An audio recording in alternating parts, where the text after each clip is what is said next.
Welcome to the 250 kilometer review of the Begode EX, or Begode EX, if you want to call it that.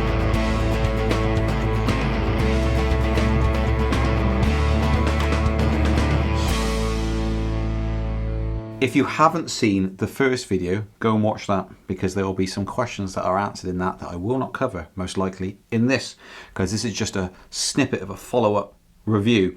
The 250 kilometer review is usually quite short because I haven't gone that far on it, probably not a lot to report, not a lot likely to go wrong, etc, etc. But I'm going to cover off some things about this. I said it in the first one, I am actually very impressed with this wheel. It has been working lovely. It's really nice to ride. Now, my impression of it was tainted somewhat because we're so late to the party reviewing it in the first place by online reviews of people saying it's not very good, etc, etc. Now, there's always mixed reviews about any wheel, really. Some people get on them, some people don't. I think the majority was sort of saying, yeah, not so sure about this, but I really like this wheel. It would be made better with side pads on it, so power pads, side pads. I'm riding it naked, basically. I'm not naked, but the wheel is naked, because that would be crazy and probably illegal. But, talking about naked, but what a great segue into the topic. It is really, really nice. So what I like is the fact that it's got suspension that isn't massively responsive. And all that does, it gives me a rigid machine while I'm riding the thing, and unless I hit some big style stuff like dropping off curbs, up curbs, or hitting a pothole that I may or may not have seen, it takes the whip out of it. Now I've got a damaged disc, we think, in my lower back, and this actually, on the big stuff, it takes that whip out, and you can feel it stepping in and just taking it away from you, that bit of pain. So from that point, I really like it. And then everywhere else, it is moving, but a very small amount. So if you compare it to the S18 or the V11, those are constantly working away, which makes it such a smooth ride pretty much everywhere. This is more rigid. It's nowhere near as working as much as those wheels, basically, when you're riding along in a much smaller increment, if it is moving at all. It's more rigid, and I quite like that. Now, the only thing I can say is like a hardtail mountain bike versus full suspension, that you get, there are some advantages with not having that constant movement. So it swings and roundabouts. But with this, you kind of get best of both worlds, as I said in video one. And so I've been enjoying that. So I've continued to enjoy that. It's been really, really good.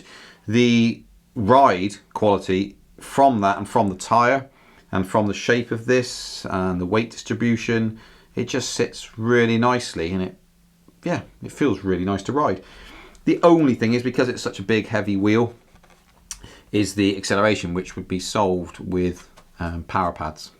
So if you wanted extra acceleration, I mean, it's pretty darn quick, so you can keep up with traffic, put it that way. But if you wanted to more torquiness out of it, get some power pads on there, give you better braking and better acceleration, so you'll be able to harness the full potential of this. My body weight and my body height, I can't actually basically garnish and as much torque as this thing can actually give out. I've done some really long rides to basically run the battery down, and that ride, as after I did the range test, I did another ride like that, and it just piled on through those miles, and it's pretty incredible, really. It packs a punch. It's probably one of the closest wheels I've come to against the Sherman in terms of that feeling of power and the fact that you can just go on. It doesn't go as far, obviously, because the battery's not as big, but it is still a mega battery, 2,700 watt hours out the box, which is pretty incredible. So the Sherman's 3,200 watt hours, if you're not sure. Go and see the Sherman review, it'll be linked up now. Go and check that out, there's 4 reviews on that. I think I've dropped it 1 or 2 times, just outside at a slow speed. It's got a few scratches on here and there. I've tried to look after it as much as I can. Not having the LED lights on the front, I quite like that, because as you can probably see on this, they are covered in dirt up the front here anyway.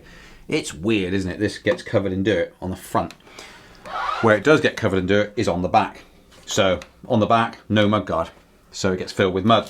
And I'll try and show you that now if I can spin it around. That is the back there. And you can probably see that mud all up here, the back there, and also up basically right on my backside. If I'm wearing a bag, it actually hits the bag, and the bag acts as a mud guard. It really needs a mud guard in the box, but I complained about that on video one. You do need a mud guard if you're going to ride this thing in the UK, especially, or any rainy environment. Other than that, it's been performing absolutely fine. Got no faults, got nothing bad to say about it at all at this point in time. I enjoy going out on it. And I'm looking forward to doing the rest of the miles on this. It's one I genuinely like getting out and actually riding on.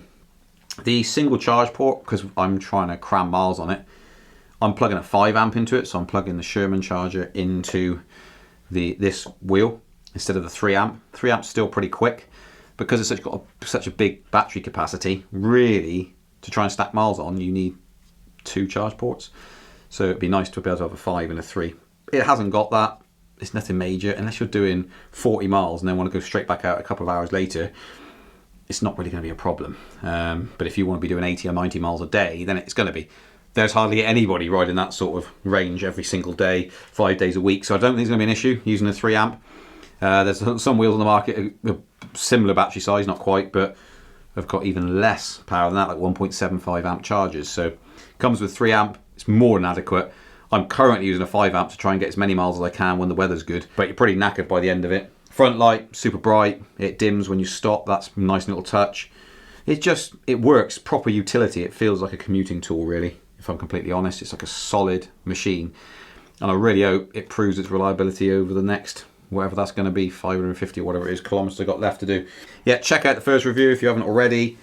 Subscribe, hit the bell notification, because there'll be another review at 650 kilometers and then another review at 1,000 kilometers, like we always do. We always do the unboxing, then we do unboxing and range test, 250, 650, 1,000 kilometers. So far, no issues whatsoever, no issues with it charging, no issues with the lighting, no issues with the motor. It's all working spot on. So as some of you will know, it's got a hollow motor, which is a fairly new design, came out in the last sort of year-ish across a couple of manufacturers. And that's been performing absolutely fine so far. Tyres nice. In soaking wet weather on mud, the higher elevation of a suspension wheel, sort of weird, you get a weird thing going on with cambers. So if you're leaning in to a camber the wrong way, it gives you less grace than you would do with a slightly lower wheel. So your foot quite high up, really, and the leverage points pushing sideways slightly different. So that's the only thing I would say. I found that on the S18 and the V11, just because of the height, to allow for that suspension and your movement up and down. So you've got to kind of watch yourself on those cambers when it's slippy.